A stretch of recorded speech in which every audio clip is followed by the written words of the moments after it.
दोस्तों, कुछ तकनीकी खराबी के कारण हमारा चोल वंश का इतिहास पूरा नहीं हो पाया है, तो हम दूसरी वीडियो लेकर के आए हैं चोल वंश का इतिहास के बारे में। और जिसमें हमारा चैप्टर चल रहा था राजेंद्र प्रथम, तो राजेंद्र प्रथम ही बस बचा हुआ है और इसकी शासन व्यवस्था कैसी रही है, कार्य प्रणाली रही है कैसी रही है, बस वही बताएंगे। तो आइए राजेंद्र प्रथम को इसमें बताते हैं। तो देखिए, राजेंद्र प्रथम का जो शासन काल है वो 1014 ईस्वी से लेकर के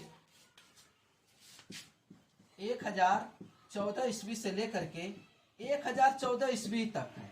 मतलब कहने का है कि लगभग 1 साल का ये शासन काल है। ये उसी में इनका समापन भी होता है। तो चोल साम्राज्य में सर्वाधिक प्रसार, चोल साम्राज्य में का सर्वाधिक प्रसार इसी के शासन काल में हुआ था। चोल साम्राज्य का जो सर्वाधिक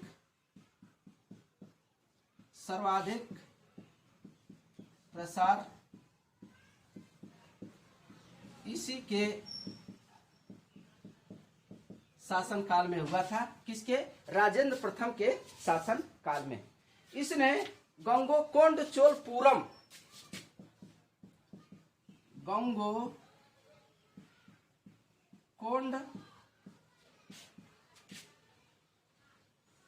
चोलपुरम, गंगोकोंड चोलपुरम को अपनी राजधानी बनाया था। क्या बनाया था?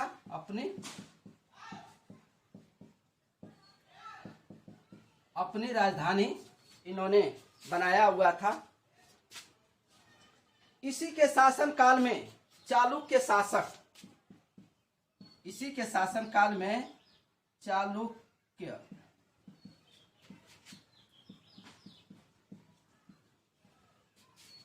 शासक कौन? जय सिंह द्वितीय ने हमला किया था। कौन किया था हमला? जय सिंह द्वितीय ने किया था। इसी के शासन काल में जय सिंह द्वितीय ने हमला किया था और बुरी तरह से वह हार गया था। यह युद्ध इतिहास में, यह युद्ध जो इतिहास में है मास्की युद्ध के नाम से जाना गया। किस युद्ध के नाम से? मास्की युद्ध के नाम से जाना गया। राजेंद्र प्रथम एक ऐसा शासक था, राजेंद्र प्रथम ही एक ऐसा शासक था, इसने संपूर्ण श्रीलंका पर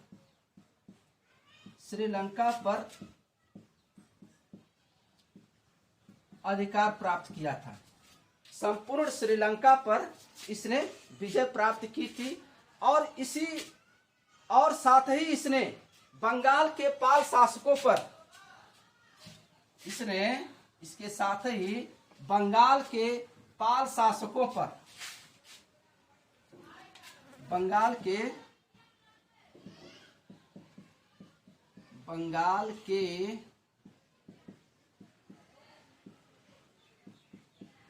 पाल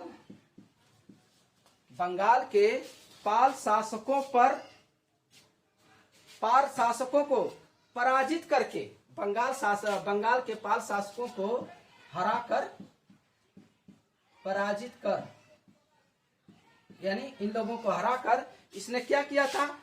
गंगकोंड चोल की उपाधि धारण की थी। गंगकोंड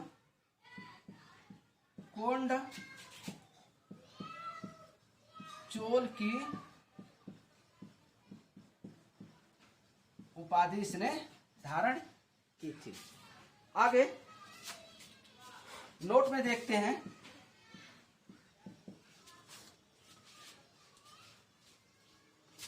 चोल शासक में राजा अपने शासन काल में उत्तराधिकारी पहले से ही घोषित कर देते थे। देखिए, चोल वंश का जो शासक होते थे, अपना जो शासन काल था उसी में वह अगला उत्तराधिकारी वो घोषित कर देते थे कि मेरा फला अगला उत्तराधिकारी घोषित होगा। और उसको घोषित करते हुए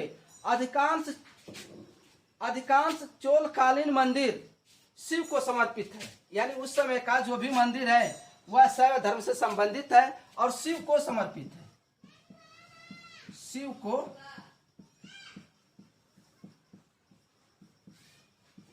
को समर्पित है। अधिकांश जो चोल मंदिर है वह शिव को समर्पित है। जैसे राजराज प्रथम द्वारा निर्मित तंजौर का बृहदेश्वर शिव मंदिर किसको समर्पित है? शिव को समर्पित है। राजराज प्रथम द्वारा तंजौर का पीछे मैंने बताया है पिछले वीडियो में, तंजौर का जो बृहदेश्वर शिव मंदिर है वह किसको समर्पित है? वह शिव को समर्पित है। आगे राजेंद्र प्रथम के बाद उसका पुत्र राजेंद्र प्रथम के बाद इसी का पुत्र कौन? राजा धीराज प्रथम। राजा धीराज प्रथम अगला शासक बनता है और यह गद्दी पर कब बैठता है? 1044 ईस्वी में राजा धीराज प्रथम गद्दी पर बैठता है। और राजा धीराज जो प्रथम थे इनका राज्याभिषेक करा करके राज्याभिषेक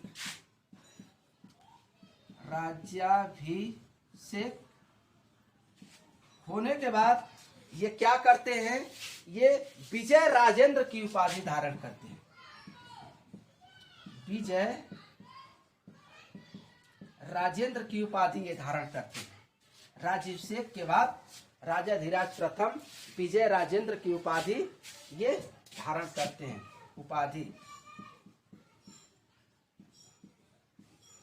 उपाधि ये धारण करते हैं। राजा धीराज की मृत्यु के बाद, यानी ये राजा धीराज जो प्रथम है, इनकी जब मृत्यु हो जाती है तो इनके मृत्यु के बाद राजेंद्र द्वितीय, कौन? राजेंद्र द्वितीय क्या होते हैं? राजेंद्र द्वितीय अगले चोल सिंहासन पर बैठा। राजेंद्र द्वितीय अगले चोल साम्राज्य के सिंहासन पर बैठा और इसने राज केसरी की उपाधि धारण की थी। राजेंद्र द्वितीय ने राज केसरी की उपाधि धारण की थी। राज केसरी की इन्होंने उपाधि धारण की थी। तो राजेंद्र प्रथम का बस शासन काल दोस्तों यही रहा। और अब चोल साम्राज्य के बस शासन व्यवस्था के बारे में थोड़ा सा जानकारी कर लें कि इनकी शासन व्यवस्था कैसी थी। चोल साम्राज्य का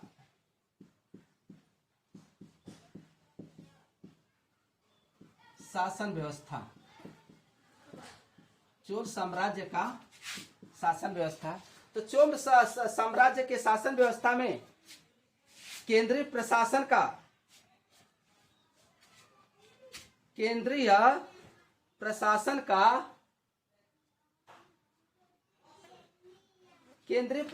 का सर्वोच्च अधिकारी जो होता था, केंद्रीय प्रशासन का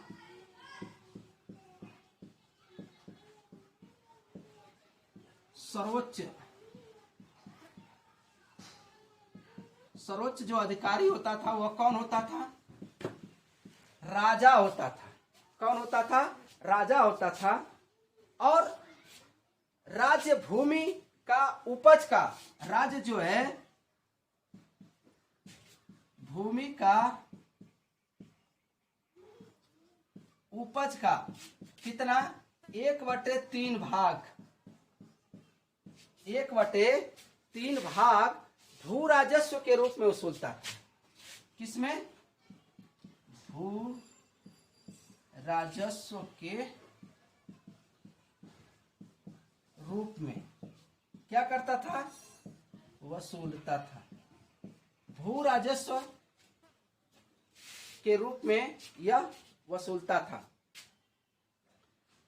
प्रशासन के जो बड़े अधिकारी होते थे, प्रशासन के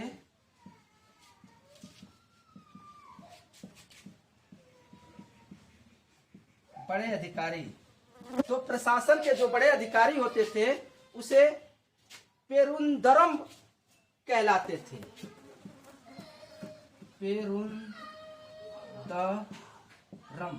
पेरुंदरम ये कहलाते थे। क्या कहलाते थे? जो प्रशासन के बड़े अधिकारी होते थे उन्हें पेरुंदरम कहा जाता था, जबकि छोटे अधिकारी को शिवरुंदरम कहा जाता था।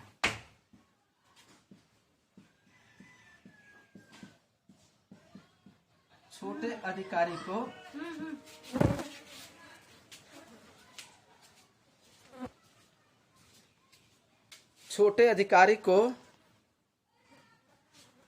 छोटे अधिकारी को क्या कहा जाता था? तो छोटे अधिकारी को शिरुंदरम कहा जाता था।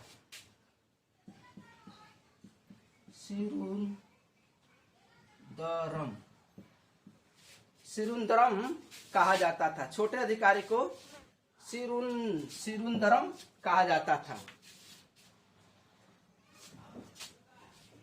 इसके स्थानीय शासन काल में छोटे छोटे क्षेत्र होते थे और छोटे छोटे क्षेत्रों को कहीं उर कहा जाता था, तो कहीं सभा कहा जाता था, उर कहा जाता था, सभा कहा जाता था, महासभा कहा जाता था, या नाटूर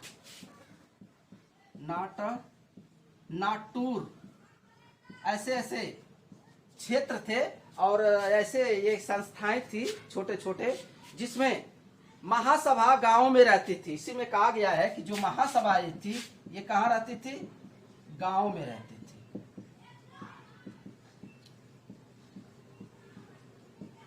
महासभा कहाँ रहती थी? महासभा गांव में रहती थी। और सभा जो होता था ब्राह्मणों का एक संगठन होता था। ये सभा जो होता था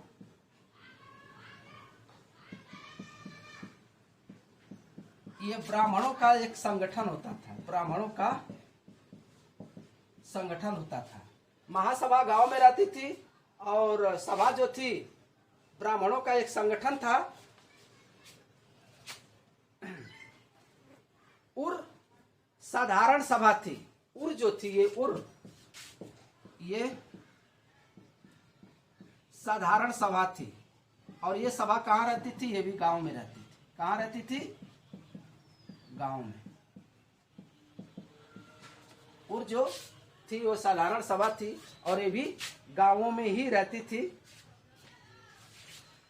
और ये जो नाटूर है ये व्यापारियों का संगठन था।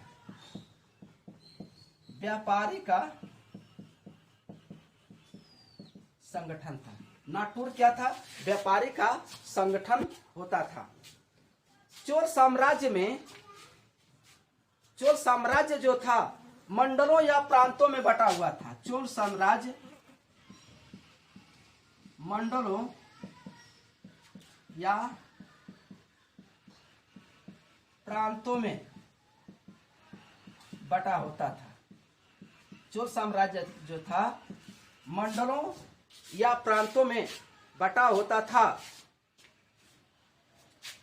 और इसी में जो बड़े गांव थे बड़े गांवों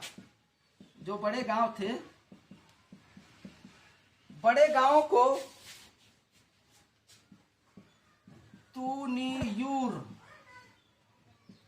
तुनियूर कहा जाता था।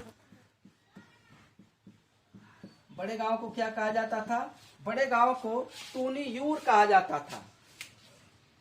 तो दोस्तों चोल साम्राज्य में राजेंद्र प्रथम का शासनकाल बस यही रहा और पूरे चोल साम्राज्य की शासन व्यवस्था भी मैंने आपको बताया।